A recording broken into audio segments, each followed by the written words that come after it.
transporting a lot of different things. We was transporting a lot of basically cocaine and stuff. And at first, I was doing it because when I went to Algeria, I told the brothers, well, if we're going to have a revolution, we're going to go back to America and take over, we have to have some finance, and so what we can do is start a drug cartel. They said it's against our principles. That's what half said. The other half came around to me and said it's not a bad idea. But anyway, they didn't do it. So I just told, this is at a meeting, and I told them it's okay, I'll do it myself. And I left, I went down to Tanzania, enjoyed myself for a while, and stopped off in Scandinavia and Europe. And then on the 1st of January, I caught a plane back to Mexico, then to South America, and I got busy. Did I have connections? No, I just went and looked for them. That's all it is, prospecting. And I found them. Pretty soon we was rolling. We was really rolling. My people would come down, they'd hang out a while. To make a long story short, this best friend of mine, well, actually he considers himself still the best friend. He never mentions money, and he's not doing that well financially. But I called him years ago. I said, hey man, that thing that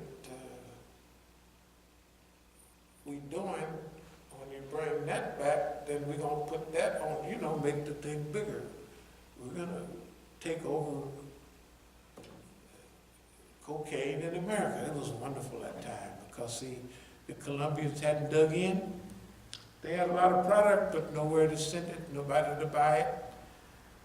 So they was almost giving it away. I told the people, I said, you leave them alone for another 6 months, another year, they're going to find people that want it, and they're going to pay big money for it. So I said, in the meantime, what we can do is take all this blow, and we can cut them off down there.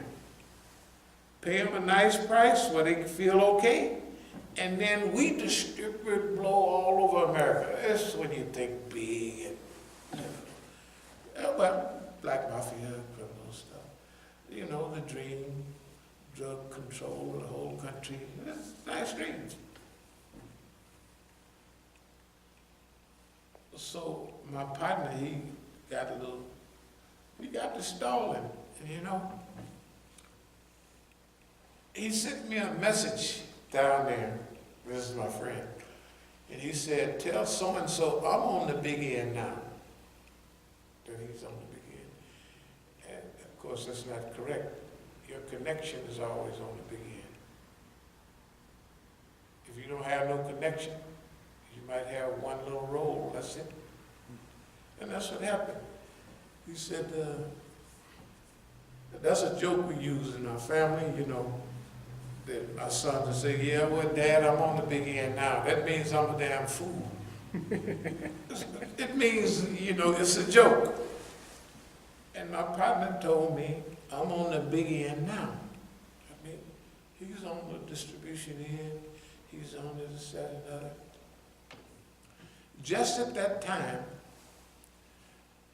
I had two things going. I was down in Sinaloa, Hermosillo, tell you the truth, I was in Hermosillo, Mexico. And I was thinking about what I was doing, and I had come to the conclusion that if I were to be successful at this move I'm making now, I would probably never quit.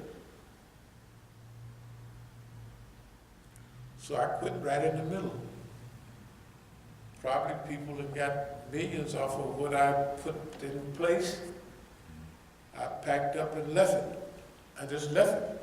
That ain't hard. I mean, that ain't easy. So my partner, I saw him some time later, he was actually broke. And right now, he's the brokest man in East Oakland. He was very, very poor. Very poor. Lived some type of housing subsidy, this, that, and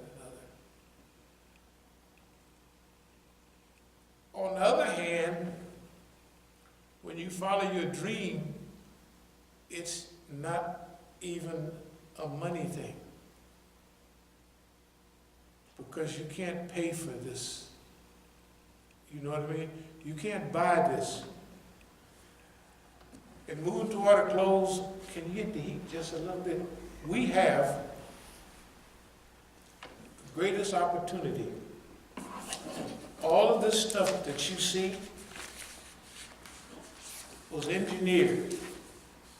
Imam abdul-alim Musa facing death sabotage, death threats against Imam Musa, and now grand larceny of Masjid al-Islam accounts. We could have challenged this the day they did it. This 5 years later. We'll challenge it when we get ready. We'll challenge it when we get ready. We can't lose. They did transfer my accounts to them on computer-generated paperwork. Imam abdul-alim Musa receives death threats. Imam Musa arrested and held 15 hours in jail. Armed tutors attacked Masjid al-Islam. They actually did. They attacked the Masjid. Imam Musa, not this one up here, assaulted in Masjid al-Islam in Oakland.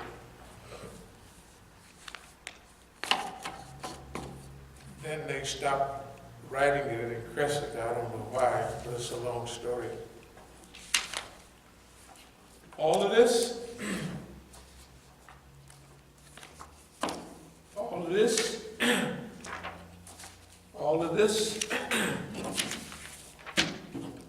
proves points. They're all written, clear evidence. This means if you don't shut up, nigga, you're going to be next. 2011, and they upped it. 2011 is when they upped all this stuff. This one right here, if you think there's no response to my assault, this is 6 shots. No. The ambulance, they didn't pick up nothing. No yellow tape. No nothing. Yeah. And stabbed 3 times. That's evidence. That's a backwoods approach to a modern problem. What happened? How can they explain this? They can write some funny report, but it's phony. We didn't hear nothing about it. Dear believers, this video and other videos will have several pages like we have here. And we'll have inside, we'll probably tape it inside each folder, maybe 2 videos. We'll put this one as video number 1 on the ones we have right here, and then we'll do one more, we'll call it video number 2. That means people that don't get it while they're reading, they'll get it when they listen to the DVD. So that means we're upgrading a little bit. That's all we're doing. In answer to the question, can the Negro plan decades ahead? Yes, he can. Does he have the patience? Can he avoid the traps while setting traps for the enemy? Yes, yes, yes. The only problem, nobody never tried because they had already bit at everything else. The white man had them biting it, dope, biting it. When they come to the white man, he got the goods on them. He got the goods on them. Nigga, if you don't cooperate, I'll send you to the penitentiary. I'll send you so far back in the hole, you're going to have sunshine pumped to you. What the white folks used to tell us. Put you so far in the hole, you're going to have to pump sunshine back there. That's what they tell niggas. They tell white folks that. Look at all the people in Congress. I don't care whether you're Congress, whether you're a judge, when they tell you that, I call it the dictatorship of the district attorney, the dictatorship of the prosecution, the federal prosecutor. They have dictatorial authority. The FBI, all of them, in conjunction with each other, can frame and set up anybody, almost. And if they don't want them to go to jail, they ain't never going. Because they got them on a schedule. So, we want to thank everybody. This is the first of the tapes. It's not the first on, where we call it, excuse me. We call this the grand jury. We call him this grand jury number 1. And the next one will begin, Tuesday night will be grand jury number 2. Hopefully by Thursday, we'll be distributing those.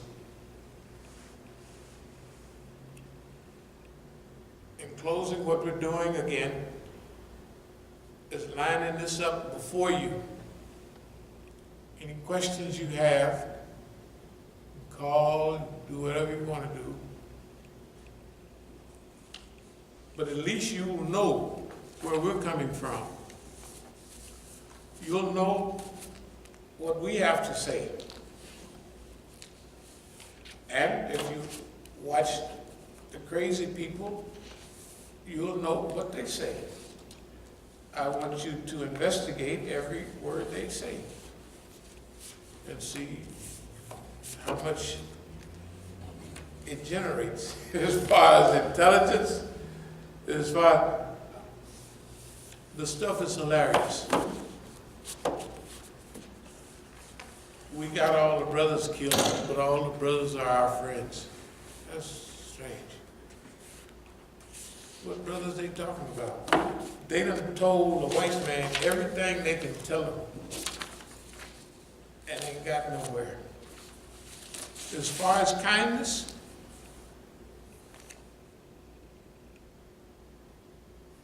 we've already been kind, but we're not putting up with certain things anymore. Whether male or female, if people have violated these high levels and high standards, and they refuse to cooperate with us, they refuse to do whatever they could to make it better. Remember, whether it's your wife, whether it's your children, the Quran is clear. In some cases, your wives and children are a test for you. I'm not buckling on none of this stuff. It took 35 years to set it up. They can do what they want. They can do whatever come to them, but it's on them, it ain't on me. I'm the nice guy here. According to my own thing, I would consider myself the nicest guy in town. That's just the way I feel. And pretty honest too. So, whatever they got to say, they got to say it to somebody else, because I don't think people should destroy their young people's lives by just destroying the image. If you got in your office stuff, I love daddy, stuff like that.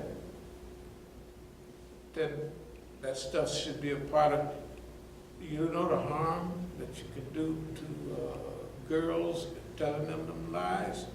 and then they act off of it, you destroy their whole life. Their life won't be worth nothing. For a woman to do that means she is a soft-headed crackpot, a destroyer of human beings, with no morality at all. Whether the kids like it or not, that's their business. We're not with it. We're already told. What we told the people here is the truth. Now, they have to, in a way, kind of it's not fair that they don't get to, but they got enough to go on. They'll have to figure this one out themselves. They'll have to work through this themselves. That's what they're going to have to do. That's the way it is. And it's always something that catches, but we're living the good life, best life we could imagine. And that's with all the stuff that goes with it, too. I'll close with this. We got everything we asked for. We actually prayed for this. How are we going to help the niggas? The white man just beats niggas and drag them down the street, shoot them, and they don't indict them. They don't do nothing. What can we do? And it would lead back to, what can I do? What we say, what can we do? This is what we can do. This is our part in this. This is our part in the whole global, and we don't believe that nobody's getting away. We'll probably write a 3-volume book, 3-volume book about this, or we'll have some written, some dictated. We're going to have people dictate all of our CDs and DVDs. It's dictated. We'll edit them. We'll put them in collections of, we'll scratch out this, scratch a lot of stuff is long and repetitive. But we have our whole life to scratch out what we don't need, draw a line through it. It's going to be volumes of literature. That's what we're getting in the process of doing right now. It don't stop at volume number 2, you know what I mean, volume number 3. It don't stop there. This is our life work, and we're at it. We can't thank Allah enough for this this opportunity. Now I'll close with this. If there's only one thing we have done already, is to show people that you can do it. The people already know. Do you ever get the feeling that when you go somewhere and you got certain flyers and everything, people already know? Say, yeah, they already know. They already know. A lot of the foreigners and others, they don't know. The Negroes, they already know the story. They already know. What side they on, that's their business. So we have already completed a grand job. They can't shoot nobody. They can't get rid of this story because this story is out and around. It's enough DVDs that if some reporter just collected those and put them out, it would be a big story, right? They can get some of the earlier stuff from 1980 to 87. It's still historical, right? Ain't nothing they can do. So Are there any questions? Are there any comments? Anything we missed on this volume 1 of Grand Jury? Thank you very much then. As-salamu alaykum wa rahmatullah. Okay, that's the Grand